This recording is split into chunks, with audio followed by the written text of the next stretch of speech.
Hello, everybody. Thank you for joining us today. Today, our webinar is called Understanding Bias, a guide to working with caregivers from other cultures. We are really delighted that you're joining us today. We think you're going to get a lot out of it. I do want to remind you that this is a community education webinar. That means that it does not count for CEUs, but you can use it for your community ed requirement. We don't audit for community education. But only the person that's registered will get kind of the thank you email and the link to a PDF of today's PowerPoint. You're welcome to share it with the friends that are watching with you. But again, we don't audit, but if you're with a group of people and everybody's very motivated to leave with proof of attendance, then you are welcome to kind of quickly set up a sign-in sheet and kind of do your own thing. We also want to make sure that you do enter your community education as well as your other recertification requirements in your online profile, and we have step-by-step instructions on our website. So about today's presenter, I am delighted to introduce you to Shannon. Shannon Powers has been a CPST for over 3.5 years, and she's an instructor now who runs 2 fitting stations in Delaware through the Highway Safety Office. She's also a diversity consultant, helping companies and brands with their diversity and inclusion needs, from workshops to marketing. And I was delighted when she reached out to us and offered to help with a webinar, because we know this is a topic of great importance. She's got 2 young kids and she's super passionate. So without further ado, Shannon, take it over. Hi, I'm Shannon.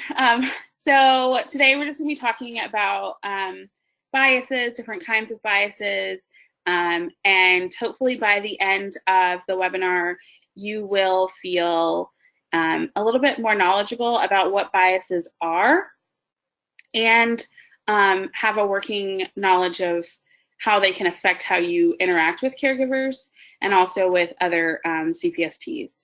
So before I start, I would like to say a special thanks to Sheena Hill, who's a CPST who helped me work on this webinar, and the Delaware Office of Highway Safety for allowing me the time that I needed to work on this, to get this to you guys.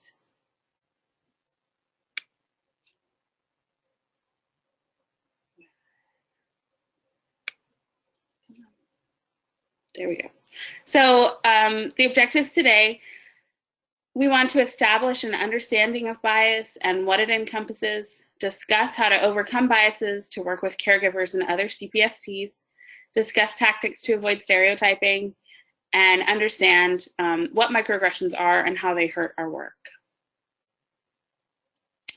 So before we can talk about biases and how preferences create those biases, we have to talk about culture. So our culture determines how we see the world. Defined by Merriam-Webster, it's the integrated pattern of human knowledge, belief, and behavior that depends upon the capacity for learning and transmitting knowledge to succeeding generations. Basically, that just means that culture is our customary beliefs, our material traits of racial, religious, or social groups, and it's those characteristics of everyday existence that are shared by people of a place and time. It's often something that is passed from one person to another, and it shapes us and our belief systems. So why do we have to talk about culture? So when we're talking about culture, culture isn't just one thing.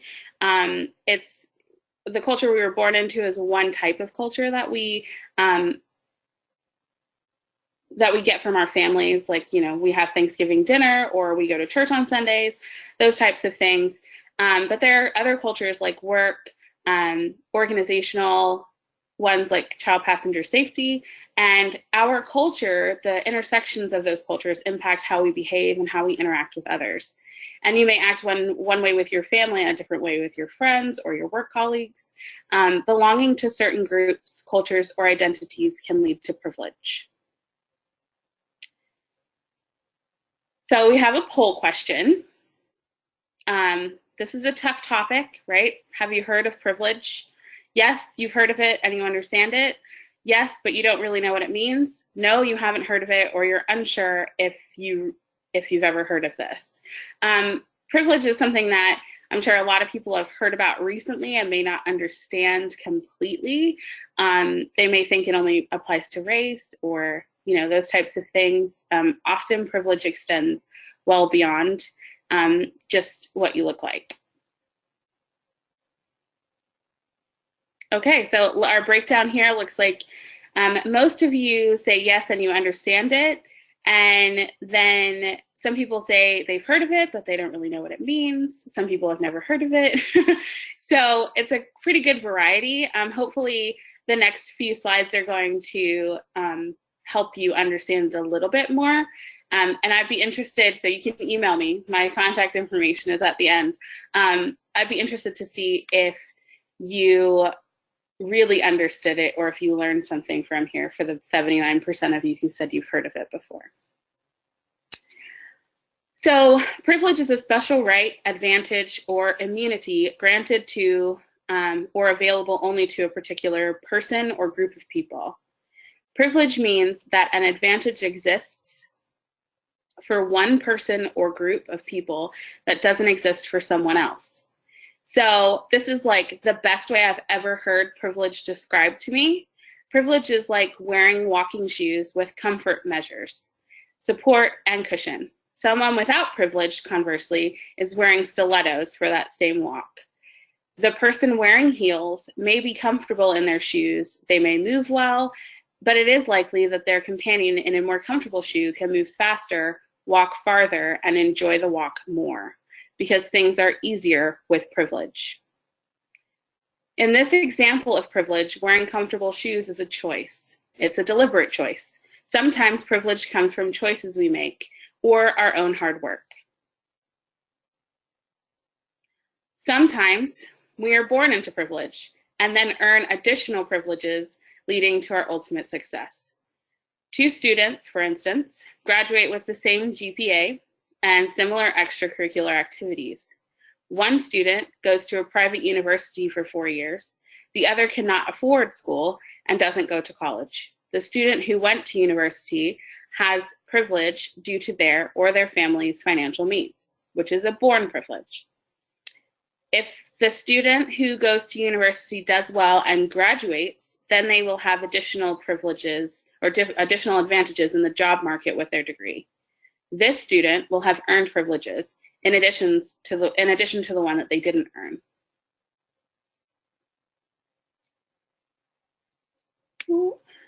Okay.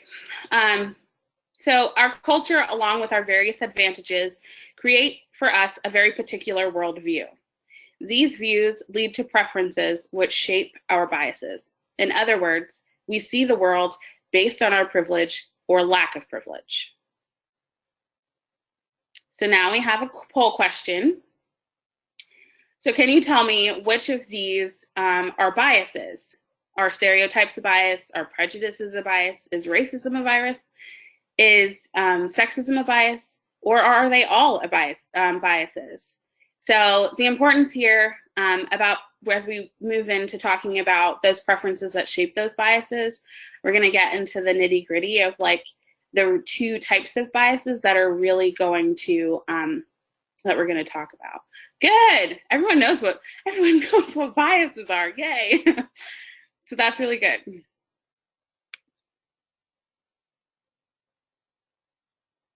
So we're going to talk about stereotypes and prejudices mainly, but we're going to establish what a bias is, and then we're going to talk about those two types of biases. Webster defines bias as an inclination of temperament or outlook, especially of a person, and sometimes an unreasoned judgment, a prejudice, a bent, or a tendency. There are different types of bias. We're going to talk about prejudice and stereotypes. Think of bias as the umbrella and prejudice as the branches underneath the umbrella. Gaining a better understanding of how these issues impact the way we view the world can help us understand society and be more empathetic to others who may come from a different culture than we do. Bias informs many of our ideals, our preferences, and it helps us make sense of a world that we don't understand. By examining our own preferences and what we have come to expect, we can begin to embrace other people's circumstances and their behaviors. These biases happen on an individual, interpersonal, institutional, and societal level. Personally, it affects the individual and how they view themselves. Interpersonally, it affects how we view others. Institutionally, it affects how systems are created. And societally, it informs everything. It is common that groups of people who hold the same biases due to the messages received by that particular culture.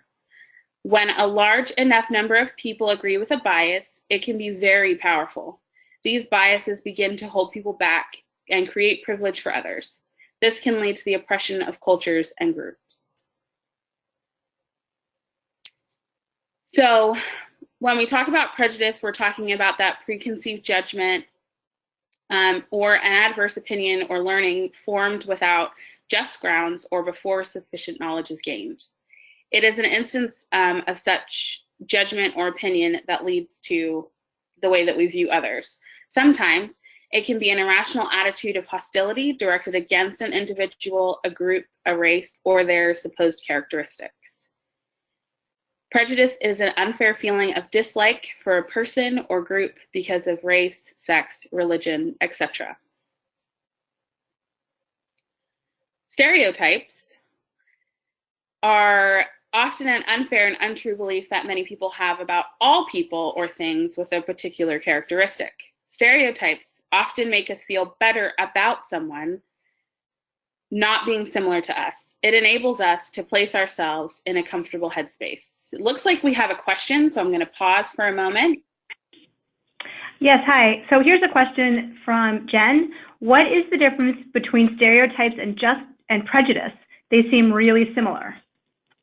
They are, it's a really good question. They are really similar. Prejudice is usually based on something,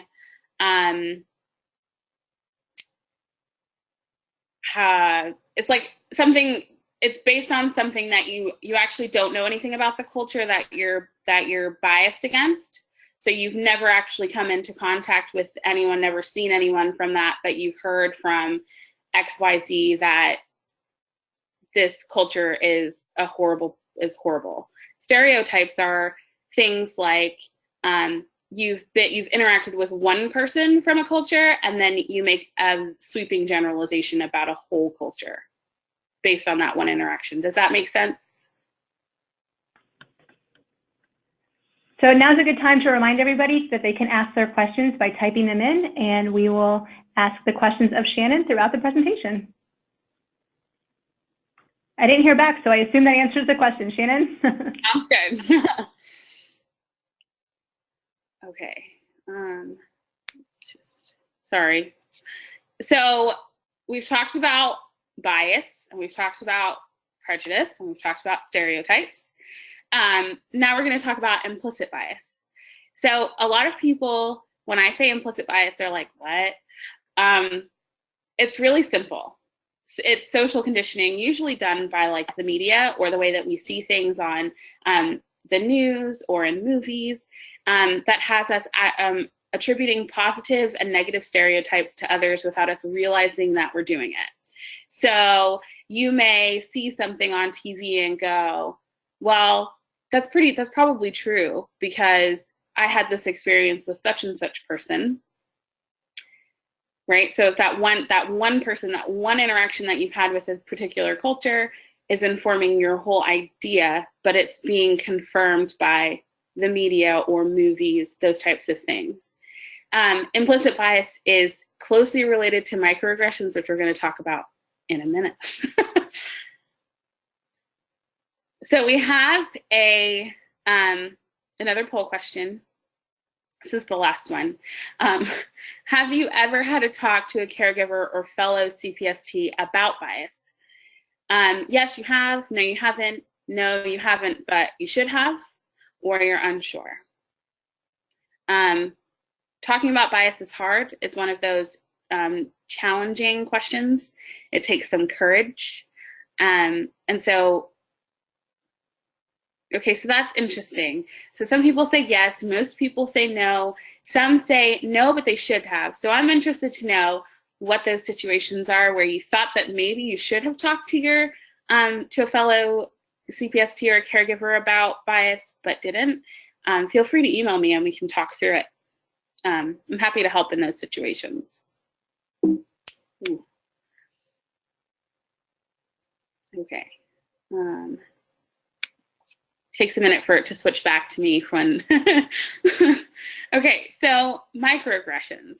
Carrie and I have actually discussed doing a smaller presentation just on this because it's kind of a niche.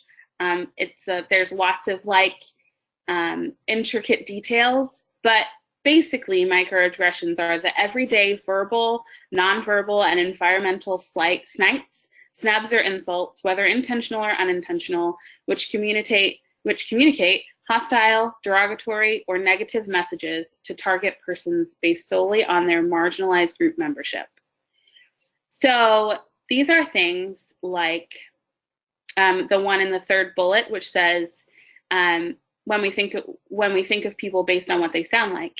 I actually get this all the time because people tell me that I sound white, or they'll tell me that I'm articulate, or they'll ask me what my natural hair is like, or how do you get your hair so curly, or they say to a disabled person that they've overcome their disability very well, right? So it's really hard to kind of be mad at someone who's doing a microaggression because it's so nuanced and often comes off as kind of a vague insult, but put in like a positive light. It's really hard to explain.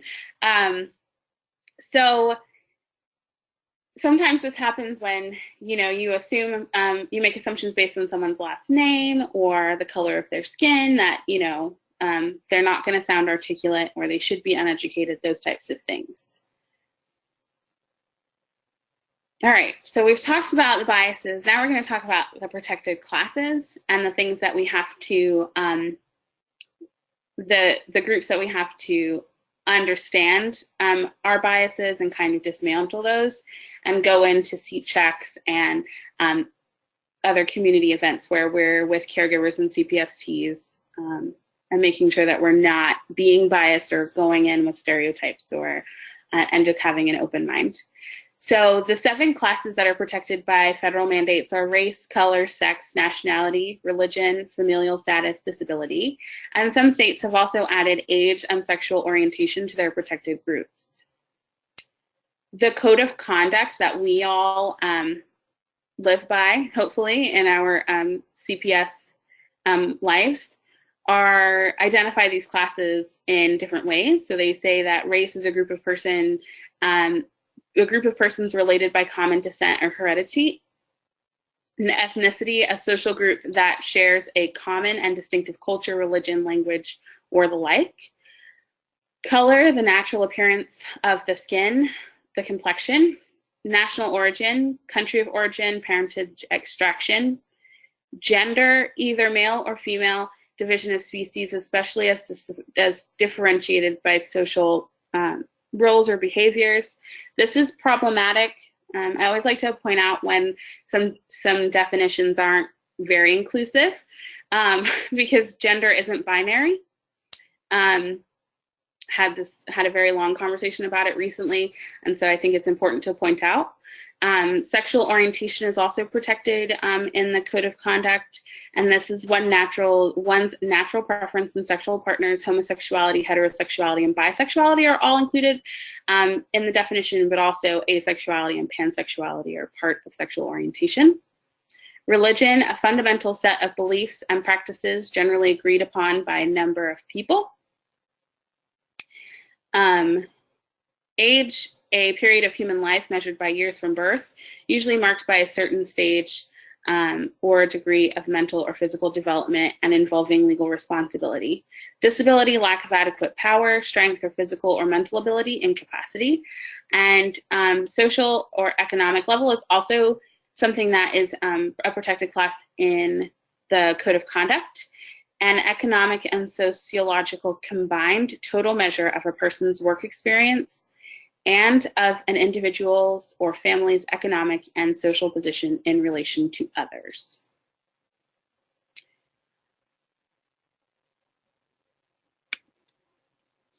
Okay, so we're going to move into some scenarios now. And I'm going to leave a little break so you guys can read. And then I would like for you guys to kind of tell me what's wrong, what you would do in the situation if someone came to you with something like this. So our agency wanted, you can just type your response in the questions box. Our agency wanted to arrange a Spanish-speaking car seat check event. One employee was convinced it would just be a car seat giveaway, while another surmised that it would not get good turnout because culturally they didn't care about car seats the same way. I'll leave it just a slight second here. And actually, Shannon, we do have a question, if you could talk about this while people are getting ready to share their thoughts. Patty wants to know what happens when a person's religious beliefs clash with sexual orientation. So it's quite difficult, but in the sense that in what we are discussing here right now, those definitions and the protected classes in the CPS Code of Conduct just tell us that we should treat everyone the same and go into a seat check or a community event with an open mind, and not to judge people based on the person they're with or assuming that they're partners or life partners or married, you know, those types of things. So it is it's kind of a moral thing if you're religious and your religion tells you that, you know, these sexual orientations don't exist. That's something that we call it unpacking. So it's kind of like dismantling how you feel about it and how morally you're going to go about that. And we're getting some comments, just reminders that from a bunch of people, more people than I can mention, that when we're at a car seat event, our focus is on the child, and so that is our goal. So we want to make sure that we're focusing on the child, whether or not the child is binary, right, or maybe gender fluid. We want to make sure that they're leaving safely. Do you want me to go ahead and read some of the comments, Shannon? Sure. Other comments? Yep, that works. Okay. And I want to beg everybody's forgiveness. I might not read yours. I'm trying to condense them. There's a lot coming in here. You know, Angela says, you know, this implies that Spanish-speaking people are not intelligent enough to learn about CPS, and also that they don't care about the safety of their kids. More people are saying, you know, I would really hope that this wouldn't happen at a CPST event, but there are suggestions that it is wrong to, this is from Cheryl, it's so wrong to assume that any particular language group would not be as concerned about their child's safety and or their attitude regarding their expectations from the event. Right, so there's quite a lot of things that are wrong, right? So firstly, why does it matter if, I threw these scenarios are from the field, right? So I went into Tech Talk and Tech Chatterbox and basically asked everyone to submit things if they've ever experienced bias, if they've ever been biased, and I wouldn't attribute this to anyone, and I won't. But why does it matter if the agency, if the people who they're helping are Spanish speaking, right? Why did that come up? And why did they, as soon as they talked about a Spanish speaking event, why did they say, oh, we'll just be giving away free car seats, right? So it's all just quite problematic. And while it's important to know the makeup of the families you'll be helping, so that you can have interpreters there and you can have enough supplies in case there are giveaways. These are things that should be at every event anyway, and they should be there regardless of, they should be available to you regardless of what population you're serving, right? So importantly, there's some negative attributions here, right? Which Angela pointed out, that, you know, this implies that Spanish-speaking people are poor or uneducated, and making sure, again, that event has the interpreters so that they can, because communicating with caregivers in their native language with people who are representative of them can really build a relationship. When caregivers learn in ways that make sense to them, they take on board more information than they would have otherwise. The free car seats mentioned are a bias too. Remember that poor transcends race. All right, so the next scenario, social worker helped make an appointment for a client to get a reduced price car seat for twins. Because she had a Hispanic name, I assumed that she would not be speaking English and grabbed out my flip book. I also assumed that as she was low income, she would be a hard sell on still rear-facing almost 14-month-old toddlers. So I'm interested in some feedback about this from the field here. Is there? So we do. Yep. Oops, sorry. No, we do have a comment, and again, these are coming in hard and fast. So this might have been from the last scenario, but it's from Sheena, who helped. Who said, I think it comes down to potentially not knowing any of the needs of the population or how best to serve them. In this case, it sounds like fear is at play as well. So how can we as professionals be prepared to understand and meet the diverse needs of communities? Right. So, you know, making sure that you do have, like, I can say in Delaware, we have a high Spanish speaking population. We also have Creole, and the Creole is not a very well represented group here, and we're working on it, right? So it's making sure that the populations that we have and that we're serving, we have written information in the languages that they speak, and also that there are interpreters available to us. And sometimes that's really hard. Audrey says, you know, it's the social worker could have avoided some bias by making a quick phone call to the client and getting some more information. Right, exactly. That's a good point. And we'll do one more comment. Anna says, I think this implies the connection between low income and low teachability. However, this is not likely a true correlation, although she can see how such a stereotype may have developed, as sometimes with those high income positions, they got them with advanced education. So she's bringing up a little bit of your previous conversation. Right. And it's right, we stereotype, we use biases to protect ourselves of the unknown, right? So we create these things to keep ourselves in a safe place. They're different to me, so how do I help them, right? Which it doesn't usually come off really well. And usually when you show up to appointments or to events like this, they usually dismantle your bias altogether. So I know the outcome of this scenario was that the caregiver was able to install her these seats rear facing with a locking clip in a 1992 car. So so again, we have negative attributions based on ethnicity.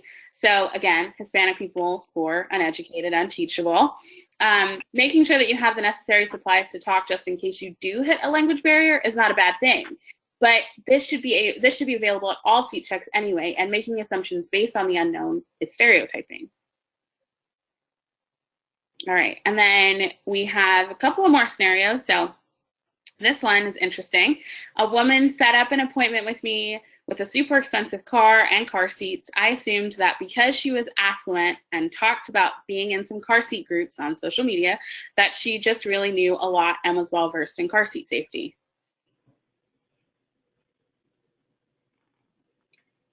So, I mean, again, we have some biases showing, right? Because we've assumed that because she has an expensive car and is in some car seat groups that she knows stuff, which we all know isn't actually the truth usually. But also, the thing that's missing is that there's no ethnicity here. So what ethnicity do you think that this woman is? So people have typed in some comments.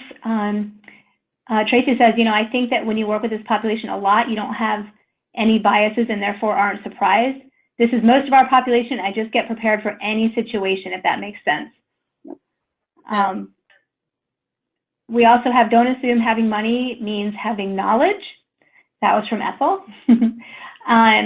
But we do have kind of from the last scenario, if you have any suggestions on how people can find translators for events. That was from Christina. Yeah, so what we have here is we have an organization called LORED, and they deal with Hispanic populations and also Creole. They have a Creole interpreter there too. But reach out to your children's hospitals and also to social, like Department of Health and things like that, because usually they do have interpreters, and it may not be someone in person, but it might be someone on the phone that you can contact to have that conversation. It's hard, but it's doable. We had, first of all, we had some comments for thank you for the good ideas. Kat just reminds us that she may have knowledge, but it might not be the correct knowledge. And Jerusalem reminds us that you can't assume what ethnicity the caregiver is based on the question. Right, exactly. So we have,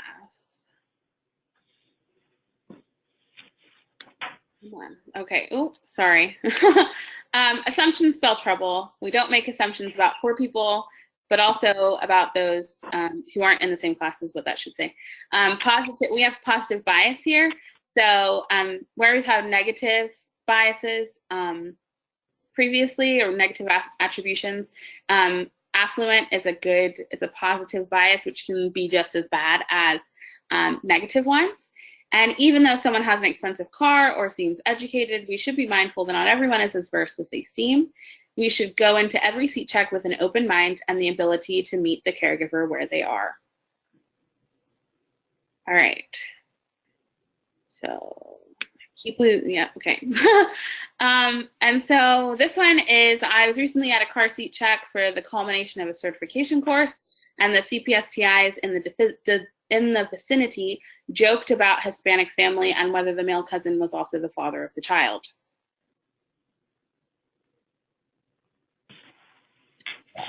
Lots of problems. I think people are pretty stunned they can't type right now, but we do have Miguel who offered, he said one of the best sources for translators in communities might be the school system. They usually have a list of volunteer interpreters, so that might be another resource.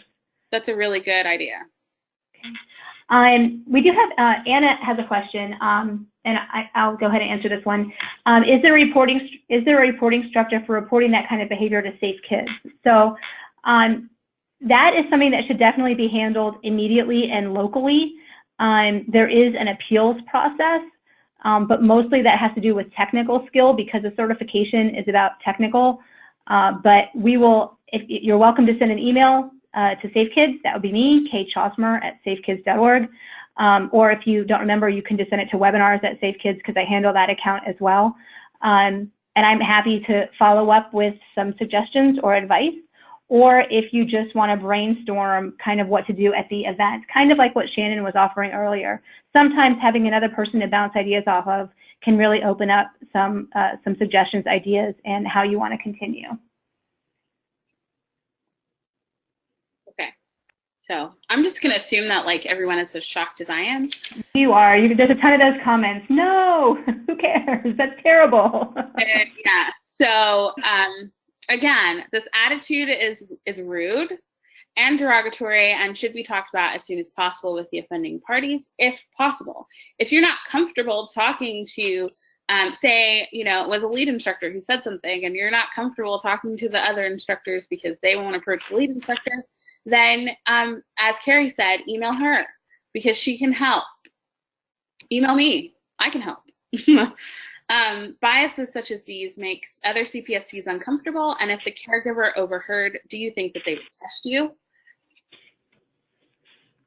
Right, you're joking about their family, but they came to you for help. It's a lot wrong there, right? Okay, so we have one more, maybe. Sorry, the turnover of the screens is slow. So while at a certification course recently, 2 instructors were talking about Halloween and decided to be the night ninjas. The lead instructor said that the only one would need to dress up because the other was already black.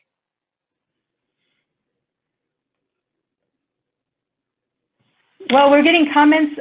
For example, Cheryl says, without that CPSC code of conduct on the spot. It's not a funny joke. So inappropriate. There's really too many comments. They're coming in way too quick for me to calculate, but this is what you're hearing. That's horrible. Yeah.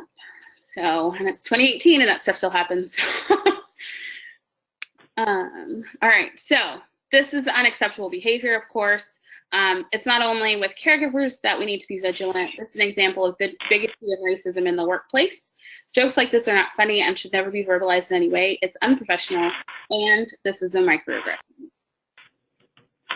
So we have another question, somebody having to do with this before you continue about microaggression.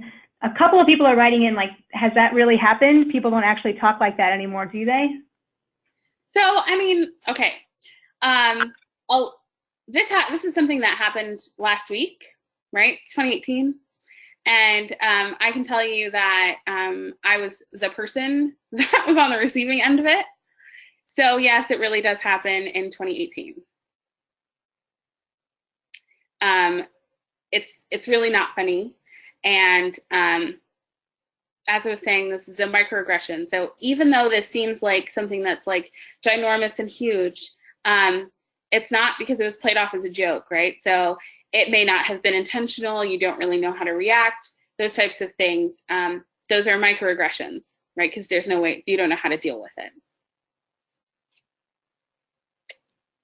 All right, well, that is the end, but there we go. So thank you so much for giving me your time. We have some time for questions as well, if anyone has any, or any specific scenarios or anything like that that they want to talk about. But of course, you can always contact me. Again, my name is Shannon Powers. I can be reached at shannonpowerscpst@gmail.com, or on my diversity specific email, which is reimaginediversity@gmail.com, or you can text me on 302-883-1567. It's all over the internet anyway, so you may as well have it too. Well, Shannon, we do have some comments and some questions. Sure.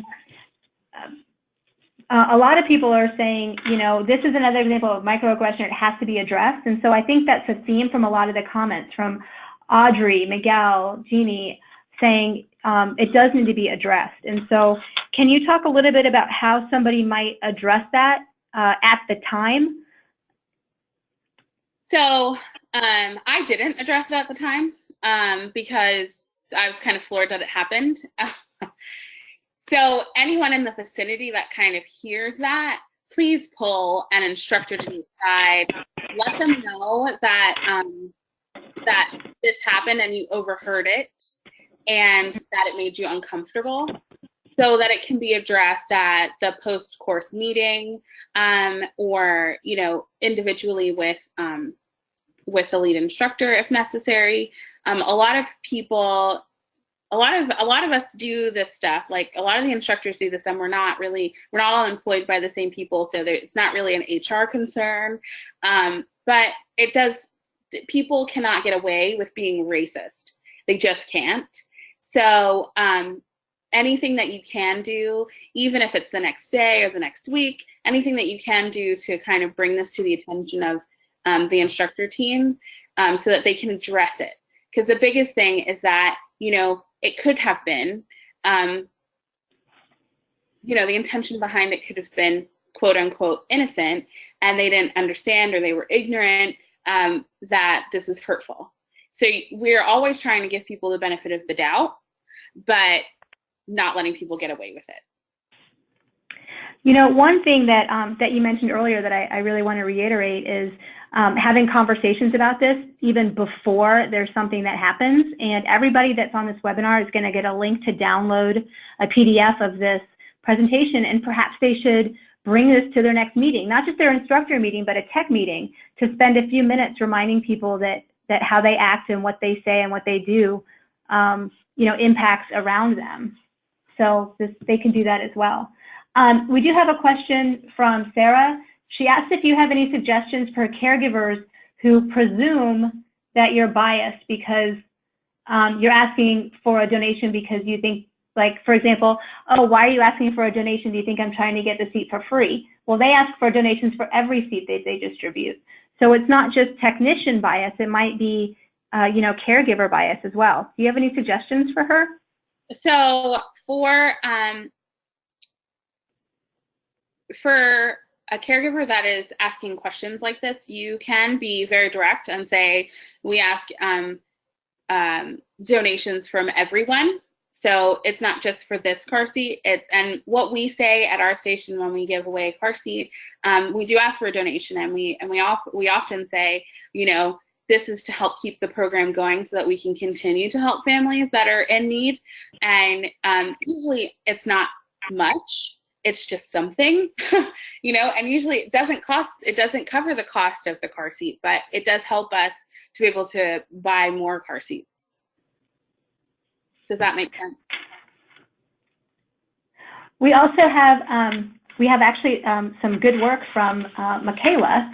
Her agency provides education and seats to, on average, 40 to 50 children each month, and they're mostly refugees from Somalia. They were paying for interpreters for every family, but that got pretty expensive, even though the agency discounted for it. In the end, their agency hired a Somali-speaking individual who became a CPST and is now able to provide the education. So their numbers have increased, and they've opened their doors. I just thought that was a wonderful story to share. And that's great. We did the same thing. We reached out to, instead of just using Lorette as our interpreters, we reached out to Lorette and certified 3 Spanish-speaking technicians to help their community. So when we're able to educate but also be representative of the people of the community, right? We're able to get rid of some of those perceived notions sometimes that caregivers come to us with, or that we may go into that community with, and it helps us kind of interpret better, right? Because these CPSTs have the actual language, and they've been through the course, and they know that the thing that rewinds the webbing is the retractor, so they're able to communicate that a little bit better. So the caregiver ends up walking away with more information than they would have had that person just been an interpreter trying to interpret what you were saying without really understanding. Yeah, that's good. So here's a question. We teach certification courses. When we teach certification courses, we refer to our friend Manuel as a reminder to use the car seat manual. Another tech who is not Hispanic was worried that people would be offended. Yes, it's a Hispanic name, but is it really offensive? Yes. So find a name, like call the manual Harry. Why does it have to be, it's a microaggression is what it is, right? So it's mocking a Hispanic name, right? Because it's close to manual. So yes, it's offensive, and find a different name.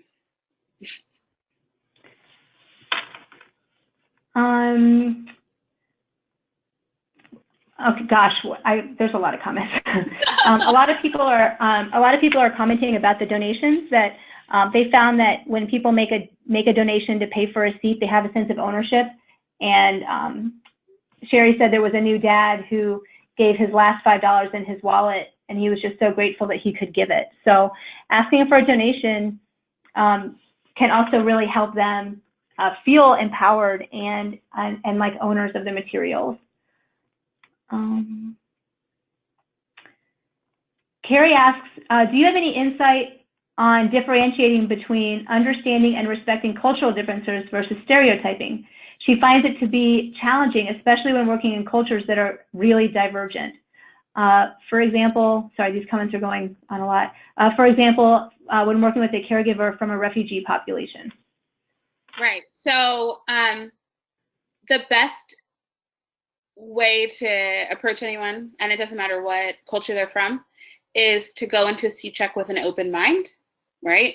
And if something seems quote unquote weird to you, ask them why it's important to them, right? So one of the best examples of this that I've gotten is Native American populations. They were using covers, they were adding protection to the car seat to protect their children in case of a collision. And it was about saving their children, right? But to us, to people who are not Native American, this is like ludicrous and don't add stuff to the car seat. But once the technician got like deeper into why they were doing it and what the significance was behind it, they were able to work out kind of a compromise where, you know, they just added part of it to the car seat and it wasn't underneath the harness, and they were still, so then it was a compromise where they were still being safe, but they were also still adhering to those cultural beliefs. So it's kind of about finding that middle ground, but the biggest thing is to walk into a seat check and have an open mind and know that not everyone is the same as you and may not think the same as you. They may not have the same information that you do, but most of the time, caregivers are doing their best to protect their children.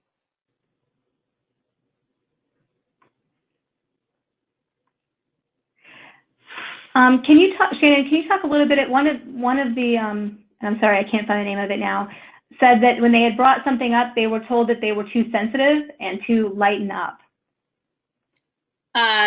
That's a situation where you would pull out the CPS code of conduct and say, these are the protected classes.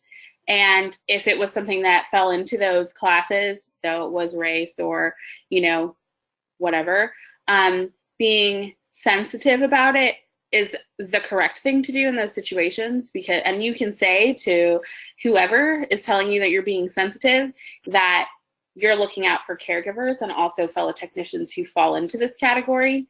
And you don't have, just be direct, you don't have to be rude or confrontational, but it isn't sensitive of you to bring it up because you're protecting people.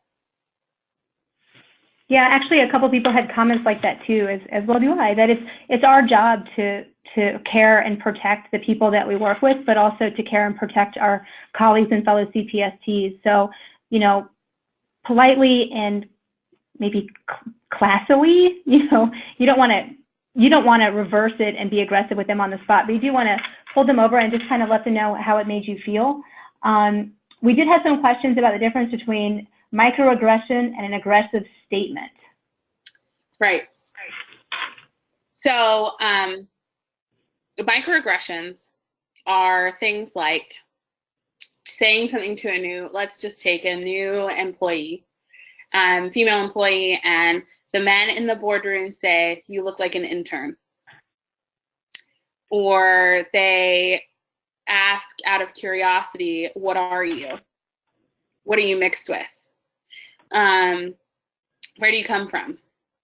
Because the difference between a microaggression is that usually you're seeking information or you're being kind of vaguely complimentary.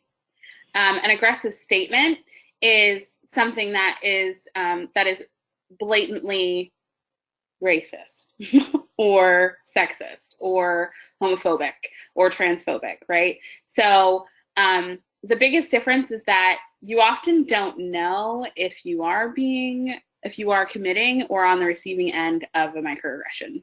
Like sometimes you'll walk away from a situation and go, was that okay for them to say?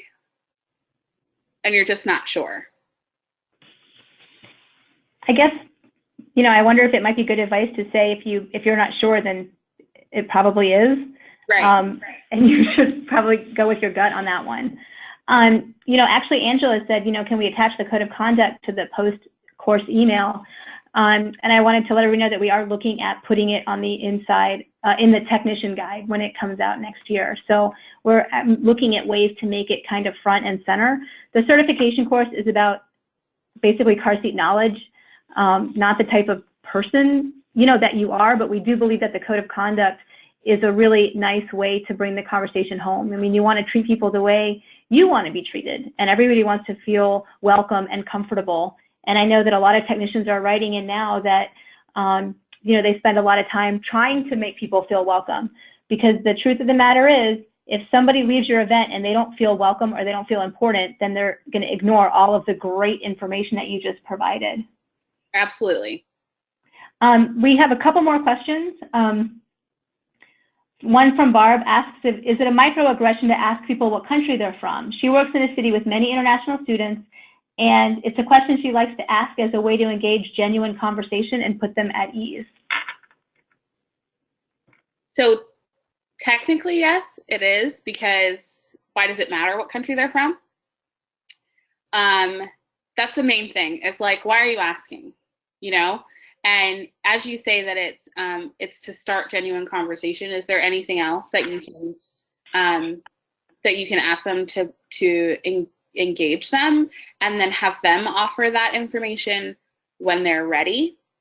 Because often what happens with microaggressions is that, especially ones that ask like where you're from, or what are you, or what races are you mixed with, they're intrusive. And then you feel obligated to answer the question, even if you don't want to. So there are a couple of comments about being sure to maybe compliment. They don't use the term compliment sandwich. We've used that before. When you're working with somebody at a chapter event, you want to compliment them on something and they did right, and then you want to help them tweak something to maybe get their cards a little more snug, and then you end with another compliment, you know, thanking them for coming today. So is there a way to, another option to engage people about where they're from without asking where they're from? Maybe asking about if they have a flag in their car or an accent. Is there another way to try to engage them on a more personal level, or is that not appropriate at a checkup event?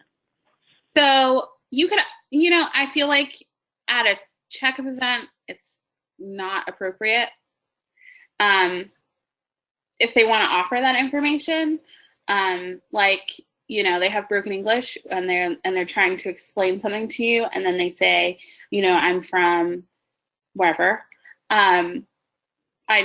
It's going to take me a little bit longer to kind of explain why it's taking them a little bit longer to get where they're going with the conversation. But again, it's kind of intrusive to ask someone to tell you where they're from. Like, that's kind of the problem with microaggressions, is that one, you're asking, it's kind of othering, which is, you know, you're not from here, so where are you from? You know, what other place are you from? And that can just make people feel uncomfortable. So where you're trying to engage them in conversation or whatever, you're actually doing the opposite, and they probably won't come back. Thank you. I want to thank everybody that put in comments, and apologize if I messed them up. I was trying to combine a bunch of them because we had so many comments, and we really appreciate you sharing your ideas and suggestions. And the comments will be shared, and we are going to be talking with Shannon about some future little mini webinars, maybe some tips to put in the Express. But Shannon, is there, before we kind of do our general closeout, is there anything that you would like to share? So I just want everyone, I hope that this was an informative webinar for you. Even if you only take away, you know, one thing, and that's the definition of bias, then that's cool with me. But if you do need clarification, or you run into a situation that you walk away and you're like, I don't think that was right, how do I deal with that? Please email me, because I'm happy to help you navigate that kind of stuff and where to go, and I really don't mind. So just, you know, learn stuff, keep reading, open some stuff, open some books or open web pages and kind of read up on things that you don't really understand. If anything was new today, go research that too, just so that you can get a kind of a better understanding of what these words mean. Because that's what I do, right? Something comes up and in conversation with someone, and I'm like, what does that mean? I've never heard that before. Or oh, I didn't know that had that definition, or I didn't know that word existed. And I'll go on the internet and I'll figure it out. And then I fall down a wormhole, and I learn lots of stuff. So. Well, Shannon, I can't thank you enough for today's presentation. I hope that everybody is leaving with one or two things to maybe think a little bit more about. And I want to thank all of the technicians for joining us for today's webinar. I hope everybody has a great day, and thank you all for doing such good work and for serving the children and families of your community. Thank Bye, you. everybody. Bye.